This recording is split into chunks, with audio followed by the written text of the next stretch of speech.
Good afternoon, everybody. Second time's a charm. So here we are on Happy Wednesday. Today we're presenting using a familiar tool in a new way, portable parallel bars from the ICU translation into the home. I'll check with my team to make sure everybody can hear us, but thank you again. I'm honored to welcome Karen Kraus, the Director of Rehabilitation at Cornerstone VNA based in Rochester, New Hampshire. Karen and her team launched a pilot this year, starting in January, to bring the bars directly into the patient's home. And the results have been incredibly positive for both the patient and the clinicians. This was originally presented at the American Congress for Rehabilitative Medicine in Chicago this past October. Karen, thank you so much for your leadership, your collaboration, and for being here to share your experience. And I'm going to test out with my crowd to see if they're able to get in and finally hear us. Okay, how about now? We're kind of starting a little bit late, so hopefully as people chime in, you can see us and maybe make a comment in the comments section. But before we begin, I just wanted to kind of give a little background that the portable parallel bars were originally developed for isolated patients in collaboration with VA occupational and physical therapists. And what's interesting is they are now manufactured by R Medica, and you can see a demonstration either on our website or by simply Googling portable parallel bars. But we're here today to learn about 4 unique case studies and why it's so important to have the right equipment and how it can truly change the course of recovery and why improving access is so critical. Now, with that, I am confirming if we're live, and I think we're good to go. So Karen, let's start again. Thank you so much.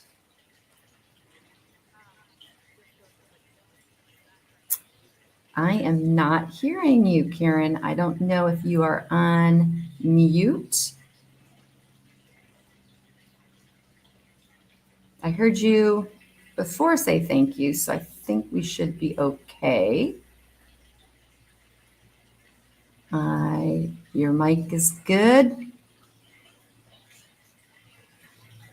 Nope.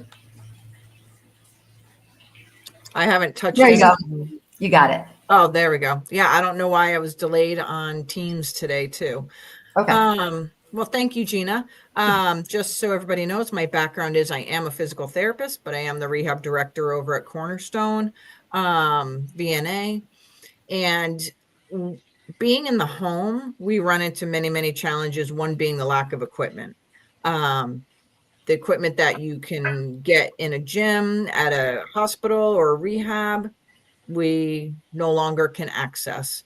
And so we've always been struggling. And this, I met Gina a year ago at the ACRM conference, and we hooked up to try to launch these because having them in the home is a game changer for us in home care. So number one, it increases the confidence of the patient, which makes it significantly better for the patient to be able to perform. It keeps us safer and allows us to do activities that we weren't able to do without them. And it increases, again, our safety with activity.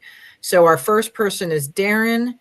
He was the person I had in mind when I came across these parallel bars with Gina. He's a incomplete spinal cord, 19-year-old motorcycle accident.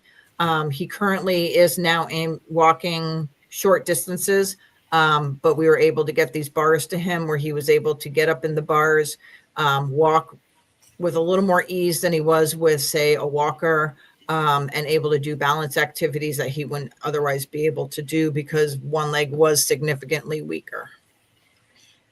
And the next person. So this is probably our biggest success story of them all. this is Janet. She is a woman that has MS, but was walking and ended up breaking her leg or her ankle. She went to rehab and they dropped her and ended up breaking her leg. And so not only did she have a second break, she also was very fearful. She had major PTSD about falling and being dropped. It was very traumatic for her. When we finally got these parallel bars to use with her, she hadn't stood in a year. She has been in bed for a year, and she stood for the first time in this picture. She cried after she sat down. It was a very moving experience. And from there on in, she was gained confidence and was able to stand. She would have never stood without these bars. Next person. There you go.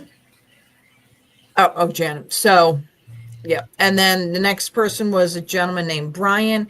He was somebody that just had a significant decline. He's a younger gentleman in his 50s, owns a restaurant, and had all sorts of things that went downhill, including he had neck surgery, but then he ended up with sepsis and a UTI and all these different things. And he was independent at the beginning of the year, and then was max assist to transfer, and max assist, he couldn't even walk. And so with the use of the parallel bars, he was able to get up, start standing, and start walking. The bars aided in enough support to give him that extra stability so he could start these activities. And by the time we discharged, he was walking short distances in his home. So he used the bars for balance and standing tolerance, as well as starting the gait training. And our last person is John. He sustained a fall, which he had a fracture in his spine, and it caused some cord compression, which caused him to not be able to use his legs weren't as strong as they normally are. And complicated by that is he has metastatic lung cancer. So he had cancer on top of the fracture. And he had to leave rehab due to early release because of insurance constraints. And so he was not ready to come home, and he was working successfully in the parallel bars at the rehab. And so we were really happy that we could reproduce that at home for him and continue his therapy instead of having him come home and almost feel stranded and try to get him up and standing without the parallel bar. So that was a fabulous transition for him to be able to have those at home and continue the work that he was doing in the rehab. So with all of these cases, what we are surmising, there's no test, but we're surmising that they were able to get up quicker, get up safer, and actually progress their therapy faster because they were able to feel secure and stable while doing standing activities. So they overcame some of the early movement barriers, which is the fear and like the needing that little extra support. Normally we're using our own bodies for that. So that makes them fearful, and it causes us to put our bodies at risk of possibly being harmed by having somebody using us as the parallel bars. So there was providing a safer, more structured alternative to walking. They felt more secure. It was more secure than a walker, obviously, is the next level of device, but it still moves, it still tips. These do not. So it gives them that extra security. And so we were seeing better outcomes. What we're hoping for this moving forward is that we're able to get these into durable medical equipment companies that would actually rent them to people at home. So when it comes time for us to see somebody, if they're not at a point where they could easily use a walker, that we'd be able to order these parallel bars, get them in the home, and use them with the patient until they don't need them anymore. There's lots of financial constraints with that. We are also trying to, which is going to take a while, to get a billing code from Medicare that would actually be helpful in the transition to getting these into a durable medical equipment company. But in the meantime, we're hoping that some people will take this on and they'll just get a slow return on investment initially. And that's clearly, as we kind of wrap up, we launched the pilot with great success. Again, thank you for your collaboration with this to prove the efficacy around improvements in the recovery journey.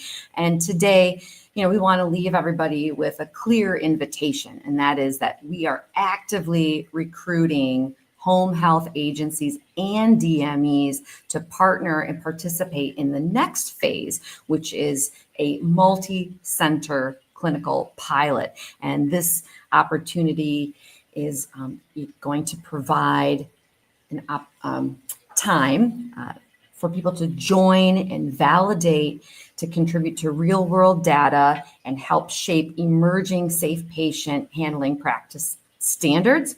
This will play a pivotal role in accelerating that reimbursement adoption for early mobility into both hospitals and home settings. But as Karen alluded to, right now, there is no CPT code. So we do believe that with the advance in recovery, that out-of-pocket rental is feasible, and that there is an ROI for the DMEs. There is certainly a demand. We get requests weekly by home care individuals and caregivers looking for parallel bars because they understand that the stability does provide immense confidence with clients standing and actually able to carry out their therapy treatment. If you're interested in partnering with us, or if you have a colleague that should be involved, we would love to connect. Please reach out to myself. I'm Gina Adams. Be sure to follow us at Wearology to keep up with the status of our pilots. And of course, I'd like to thank Karen again for all of your time and expertise in sharing these case studies to really put it out into the world that patients do improve when they have the right equipment. And I think together we will be able to expand access for everybody. Karen, do you have any parting words for your fellow clinicians out there?